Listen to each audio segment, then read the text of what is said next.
I'm Mark Dresner, and this is the Research Insider, a special interview series featuring experts and leaders at the forefront of market research and consumer insights. The Research Insider is brought to you by TMRE, the Market Research Event, the largest and most comprehensive conference in the world dedicated to elevating the business value of insights. Joining me today are the winners of the 2015 Next Gen Market Research, or NGMR Award. Welcome to you both. I'm going to start here with introductions of Carol Cunningham. She's the VP of Consumer Insights and Business Strategy for BET. I also have Oliver Hayward. He's a partner and responsible for the Hub platform at Holland Partners, which is the winner of this year's Innovative Research Deployment Award. And Carol, did I mention, is the winner of this year's Individual Achievement Award.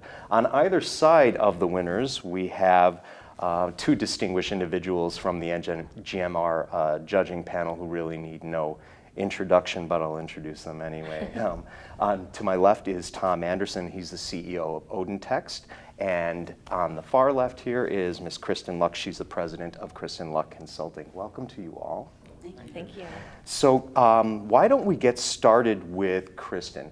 Yeah. Kristen, can you tell us a little bit about this year's award? What was different about the submissions? Was there anything fresh or new or different? Yeah, well, it's interesting. Tom and I talked a little bit about the award setup and sort of how we were going to publicize getting nominations in this year. And one of the things that I had noticed in previous years was that pretty much 100% of the nominations were by men for men. We had very, very little women participating. And so Tom had suggested that we reach out through the Women in Research Network, which I founded back in 2007, and that we sort of publicize the awards through that network. And we just had sort of an unprecedented response to it. We over 58% of the submissions were from women this year. And we, although the awards are based solely on merit, we did end up with two female winners, both Carol and then Betty Adamu, who unfortunately couldn't join us today. But we're really, really pleased with the result, and I think that we saw, a huge number of submissions that I think that we wouldn't have seen in previous years. Yeah, that's fantastic, and very competitive. Yeah.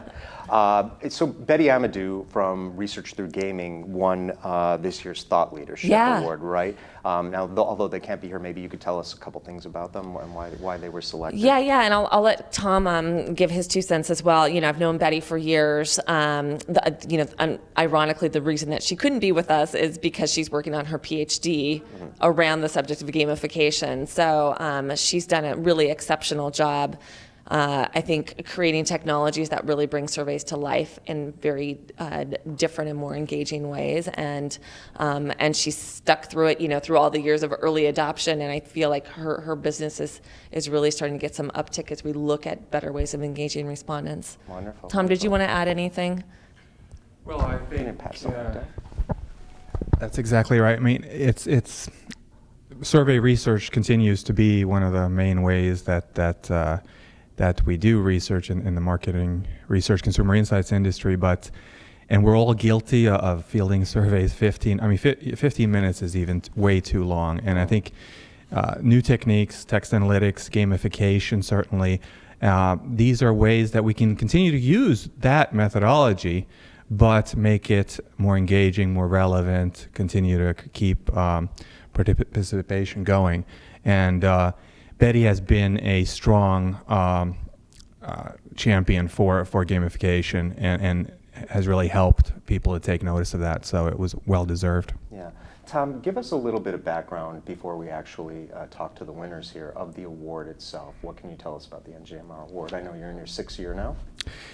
Yeah, it's again, it came out of the Next Generation Marketing Research community on LinkedIn with over 20,000 members. That was founded back in 2007, back before this whole trend of new or next that has taken hold, where people were still doing, yes, we were doing online research, but that's about it.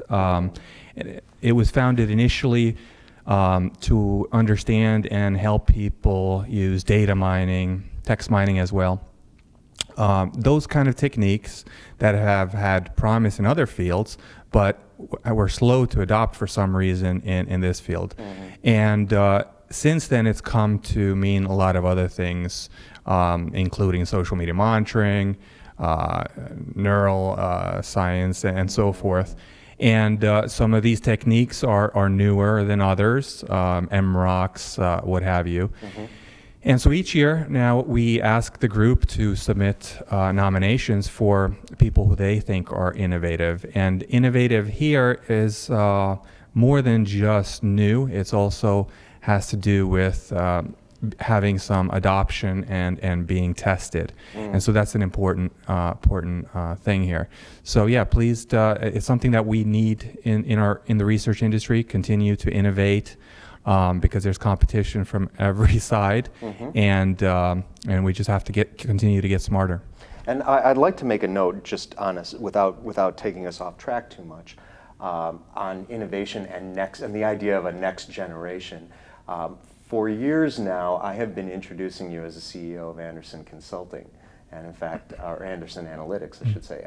And in fact, Anderson Analytics is no more. You're now a software company, right? Yeah, we've made a transition. So, and ironically, I don't think we could have done it, or we definitely could not have had the product that we have without 10 years in marketing research, and knowing that makes us very unique. And that's why I think it's important to celebrate the fact. I mean, what we like to say at OdinText is market researchers make the best data scientists.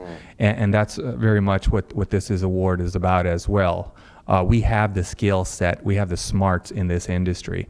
So we need to celebrate it when people get innovative. Okay, great. Well, let's move on to the real good stuff here, which is our winners. Why don't we start with Carol Cunningham of BET. Carol, you were the winner of this year's Individual Achievement Award, which is a terrific honor, and congratulations. Could you tell us a little bit about what you do at BET, and perhaps how your philosophy or your approach might be a little bit different or distinguish you for this kind of an honor? I think a lot of what I'm doing at BET is really about stealth innovation, really focusing on being a change agent. I'm probably one of the unique people who sit at the intersection of big data and also insights. I do a little bit of both, but my primary goal is to make sure that I give dimension to the African American consumer, change perceptions, sometimes stereotypes. And we do it through a variety of different things. We have a lot of quantitative research studies that we do, but everything is to find out and probe and figure out who these consumers are, why they're important, why they are impactful for any business to embrace. And at the end of it, we're really trying to help people understand them a little bit more intimately. What's the greatest challenge that you have in your role, and how are you addressing that? I think one of the biggest challenges we have is that we have to constantly go in and educate people about who this consumer segment is, what they represent, and how they can actually keep your business in the black if you really focus on embracing them. So a lot of what I end up doing is helping people see them beyond what they know. Right? So we will do studies on the color of beauty, because one of the things that we know is that African Americans really do have their fingers on the pulse of what's hot, what's next, and what matters. And they really are culture catalysts, and we need to have people understand that a little bit more. Yeah, great.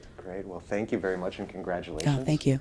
And Oliver, let's talk a little bit about the award, why you won it, and this is for an innovative research deployment, and I believe it's around Hub, if I'm not mistaken. Can you tell us about the project that got you the award? Yeah, so I look after a platform called the Hub, which we started developing in 2011.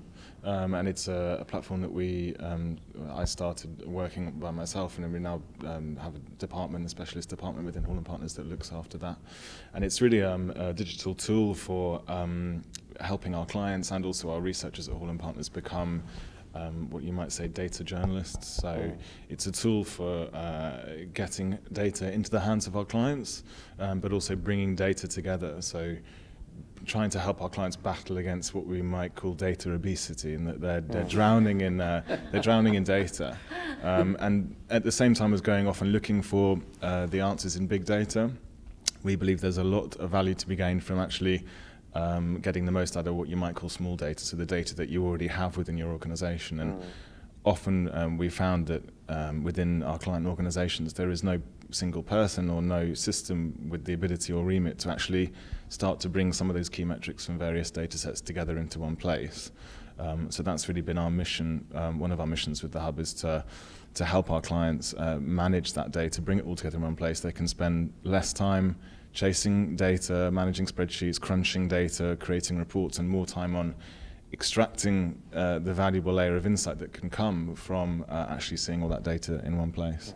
That's an important service there, because we're hearing quite a bit about that, actually, to be able to do more with what you have versus just piling on, right? Precisely, yeah, exactly. And it also helps our researchers at Hall & Partners as well, because we have the product has been built to help our clients, but also to help our business strategically, because our researchers need to spend less time manually producing chart after chart, more time on the same challenges that our clients face, more time on extracting the insight and acting as consultants and journalists, and even better than that, on the wider picture of multiple data sets, not just focusing solely on that rather narrow focus of primary research.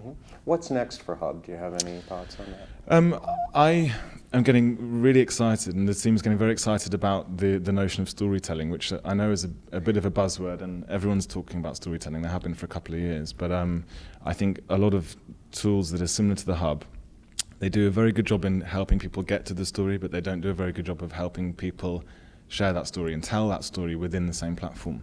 So I think one of our focuses, if not our main focus for next year, is going to be around journalism and helping people within the platform publish well-written, engaging, short copy stories that can engage people across the business, because we know in reality people don't open big PowerPoint reports, and one of the challenges our clients have is getting their stakeholders to look at the data, let alone use it. So we want to help kind of journalism to get insights out across the business in engaging ways that people genuinely look at and genuinely use to help them make decisions. So I think that's probably our main focus for next year. Terrific direction, terrific direction. Okay. Well, I want to thank all of you for joining us today, Tom, Kristen, and obviously Oliver and Carol. Congratulations Thank you. on a great honor this year, and look forward to hearing more from you both. Thank you. And that concludes this episode of the Research Insider. If you'd like to learn more about the Market Research event, please visit us online at www.themarketresearchevent.com. Until next time, I'm Mark Dresner, and you've just heard the Insight Scoop.